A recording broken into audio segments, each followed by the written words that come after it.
Hello students, GST में आज हम लोग गरेवाल के बुक का ये इलस्ट्रेशन देखेंगे। ध्यान दीजिएगा, बहुत अच्छा इलस्ट्रेशन है। पहला है कि हम लोग परचेज किए राजीव से 50,000 का 10% ट्रेड डिस्काउंट है और यहाँ आईजीएसटी है 18%। तो परचेज किए हम लोग राजीव से, तो परचेज अकाउंट डेबिट हम लोग खरीदे हैं 50,000 का, जिसमें ट्रेड डिस्काउंट है 10%। ट्रेड डिस्काउंट कभी रिकॉर्ड नहीं करते हैं, उसको माइनस कर लेंगे और फिर उसके बाद इसमें जीएसटी है तो लिखते हैं इनपुट आईजीएसटी। आईजीएसटी दिया 18%, तो अब 18% 45,000 का निकालेंगे हम लोग। ठीक है, आएगा 8100। और अब क्योंकि उधार खरीदे तो लिख देंगे टू राजीव और इसको जोड़ के लिख देंगे 53,100। नेक्स्ट है purchase goods from Vikas of ₹20,000 less 10% trade discount plus IGST है 18% पेड बाय चेक। तो लगभग सेम पॉइंट है, बस चेक से पेमेंट कर दिए। तो परचेज अकाउंट डेबिट 20,000 का खरीदे, इसमें 10% ट्रेड डिस्काउंट है यानी 18,000 का। यहाँ आईजीएसटी है तो इनपुट आईजीएसटी अकाउंट डेबिट और आईजीएसटी हम लोग निकालेंगे इसका, तो 18,000 का 18% आएगा 3240 और इसको पेमेंट कर देंगे, लिखेंगे टू बैंक अकाउंट, जो कि चेक से पेमेंट कर दिया।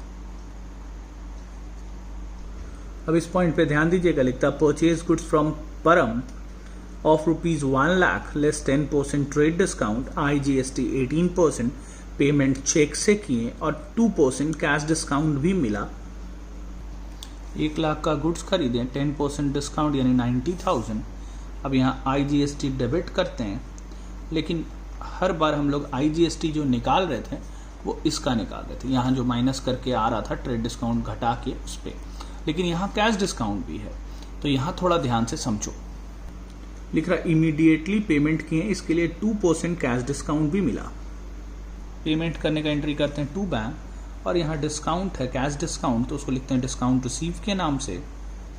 ट्रेड डिस्काउंट कभी रिकॉर्ड नहीं करते हैं, कैश डिस्काउंट को रिकॉर्ड करते हैं। कैश डिस्काउंट है 2%, तो यहाँ ध्यान रखना है कि कैश डिस्काउंट इसका 2% होगा 90,000 का, यानी 1800। और अब 90,000 में 1800 घटाने के बाद जो आएगा उस पे आईजीएसटी निकलेगा। तो 90,000 में 1800 हम लोग घटाएंगे तो आएगा 88,200। इसका 18% आईजीएसटी निकलेगा, ये ध्यान रखिएगा। यानी जो आईजीएसटी यहाँ होगा वो ट्रेड डिस्काउंट और कैश डिस्काउंट दोनों घटाने के बाद जो अमाउंट आएगा उसका 18% होगा। ठीक है, तो 90,000 का गुड्स हुआ ट्रेड डिस्काउंट घटा के, कैश डिस्काउंट आया 1800, तो माइनस करके आएगा 88,200। इसका 18% आएगा आईजीएसटी, तो ये आएगा 15,876। ठीक है, और अब जो बचेगा वो यहाँ बैंक में लिख देंगे, यानी इन दोनों को जोड़ेंगे और इसको घटाएंगे और जो आएगा यहाँ बैंक में लिख देंगे, तो आएगा 104076। ये ध्यान रखना आपको। ठीक है, ये कैश डिस्काउंट निकाले थे हम लोग 90,000 का 2%, ये भी समझने के लिए लिख देते हैं।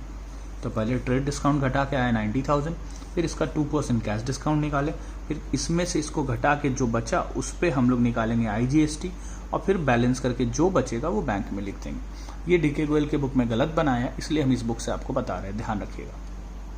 नेक्स्ट देखते हैं purchase goods from Jas of ₹1 lakh less 10% trade discount plus IGST 18% paid half the amount by cheque immediately and उस पर कैश डिस्काउंट है 2%।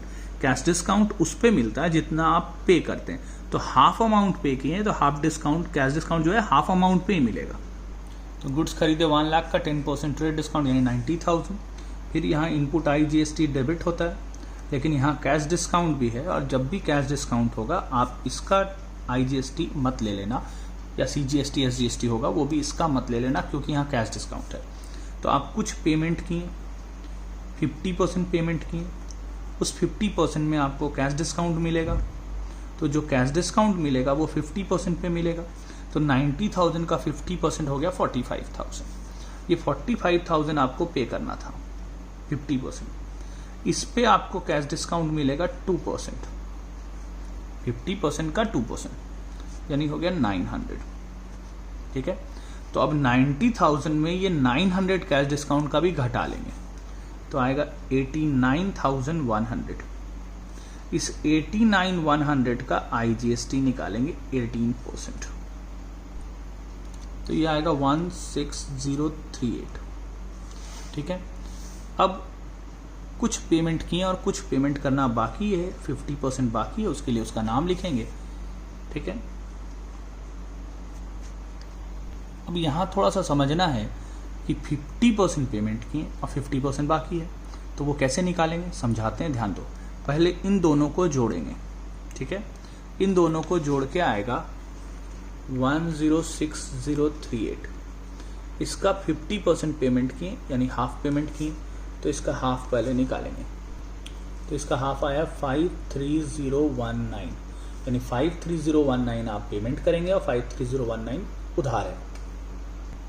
तो 53019 उधार है, उसके लिए तो उसके नाम में लिखेंगे, और 53019 आपको पेमेंट करना है, उस पे आपको कैश डिस्काउंट मिला 900, तो इस 53019 का 900 डिस्काउंट माइनस कर लेंगे, तो आएगा 52119। तो ये ध्यान रखना, आप हो सके तो आप अगर गड़बड़ हो, आपको कंफ्यूजन हो, तो आप 2 बार 3 बार देख लेना, ये बहुत अलग है, बहुत डिफरेंट है, और ये DK गोयल के बुक में गलत बना हुआ है, आप ध्यान दीजिएगा। नेक्स्ट पॉइंट देखो, लिखता है sold goods to Sudhir for ₹60,000, यहाँ ट्रेड डिस्काउंट है 10% और IGST है 18%। तो गुड्स बेचने का एंट्री होगा Sudhir account debit to sales account to output IGST account. Goods बेचे हैं 60,000 का, इसमें 10% है ट्रेड डिस्काउंट, यानी हो गया 54,000। यहाँ कोई कैश डिस्काउंट नहीं है, तो इस 54,000 का हम लोग IGST निकाल लेंगे 18%, आएगा 9720, जोड़ के लिख देंगे, तो आ गया 63,720। नेक्स्ट पॉइंट देखो, sold goods to Vikas for ₹60,000 less 10% trade discount, IGST 18%, लेकिन यहाँ पेमेंट हम लोग को मिल गया। तो उधार था तो नाम लिखे थे, पैसा मिल गया तो बैंक लिखेंगे, लेकिन अमाउंट वगैरह सब सेम है, तो होगा bank account debit to sales to output IGST। अब इस पॉइंट को देखो, यहाँ मेरे को गुड्स बेचे 10% ट्रेड डिस्काउंट है, IGST 18% है, पैसा चेक से मिला और 2% कैश डिस्काउंट भी है। तो गुड्स बेचे, कैश पेमेंट मिल गया, उसके चलते 2% कैश डिस्काउंट भी है। देखो 1 लाख का गुड्स बेचे, इसमें 10% ट्रेड डिस्काउंट है, तो आएगा 90,000। आउटपुट IGST हम लोग 90,000 का पिछले ऊपर वाले में निकाल लिए थे, मतलब जो भी था ये अमाउंट का, ठीक है, 54,000 का, लेकिन यहाँ पे आउटपुट IGST जो है इस 90,000 का हम लोग नहीं निकालेंगे, क्योंकि यहाँ कैश डिस्काउंट भी है। तो कैश डिस्काउंट होगा डिस्काउंट अलाउड के नाम से, डिस्काउंट अलाउड है 90,000 का 2%, इस 90,000 का 2% हम लोग का डिस्काउंट है, यानी हो गया 1800। तो 1800 इसमें पहले माइनस करेंगे, तो आएगा हम लोग का 88,200, और इस पे हम लोग निकालेंगे IGST का 18%, तो आएगा 15,876। और अब जोड़ के, ये दोनों को जोड़ के, ये माइनस करके जो बैलेंस आएगा वो यहाँ लिख देंगे, तो ये आ गया 104076। फिर से बता रहे हैं, सबसे पहले सेल्स में ट्रेड डिस्काउंट घटा के लिखें 90,000, फिर इस 90,000 पे IGST नहीं निकालना है, यहाँ 2% कैश डिस्काउंट भी है, तो 2% इसका कैश डिस्काउंट निकाले, यहाँ लिख दिए। अब इसमें से कैश डिस्काउंट माइनस किया है 88,200, इस पे IGST निकाले 18%, और फिर जो बचेगा वो ऊपर बैंक में लिख देंगे। अब यहाँ तो पूरा पेमेंट कर दिया था, मान लो 50% पेमेंट करता या 25% पेमेंट करता, तो जितना पेमेंट करता उस पर कैश डिस्काउंट होता, और फिर वो माइनस करने के बाद हम लोग IGST निकालते हैं। तो इस क्वेश्चन को देखो, यहाँ 2 लाख का गुड्स बेचे हैं अमर को, 10% ट्रेड डिस्काउंट है, 18% IGST है, हाफ पेमेंट मिला है, 2% कैश डिस्काउंट भी है, यानी 50% पेमेंट मिला जिस पे 2% कैश डिस्काउंट है। 2 लाख का गुड्स बेचें, 10% ट्रेड डिस्काउंट है यानी 1,80,000। इस 1,80,000 पे आपको IGST नहीं निकालना है, पहले कैश डिस्काउंट घटाना है। तो लिखता 50% पेमेंट किया, 50% इसका होता है 90,000। 90,000 पे आपको कैश डिस्काउंट मिलेगा 2%। जितना पेमेंट किया, मान लो लिख देता कि 25% पेमेंट किया तो इसका 25% होता 45,000, उस पर कैश डिस्काउंट होता। यहाँ 50% पेमेंट किया तो हाफ पेमेंट किया, हाफ पे होगा तो 90,000 होगा। 90,000 का कैश डिस्काउंट है 2%, तो 90,000 का 2% हम लोग का कैश डिस्काउंट हो जाएगा 1,800। ठीक है, अब इस 1,80,000 में 1,800 पहले घटा लेंगे और जो आएगा उस पे IGST निकालेंगे। तो घटा गया 1,78,200, इसका 18% निकालेंगे तो आएगा 32,076। तो 32,076 हम लोग का हो गया IGST। 1,06,038 उधार है, वो तो अमर के नाम पे लिखेंगे, और 1,06,038 मिलना चाहिए, लेकिन इसमें 1,800 डिस्काउंट हो गया तो पैसा मिलेगा 1,04,238। ठीक है, तो इस पॉइंट को भी आप ध्यान से देखना, बहुत अच्छा पॉइंट है। ये पॉइंट भी DK गोयल में गलत बना दिया है, जिसमें भी कैश डिस्काउंट वाला पॉइंट है उसमें DK गोयल गड़बड़ कर दिया है।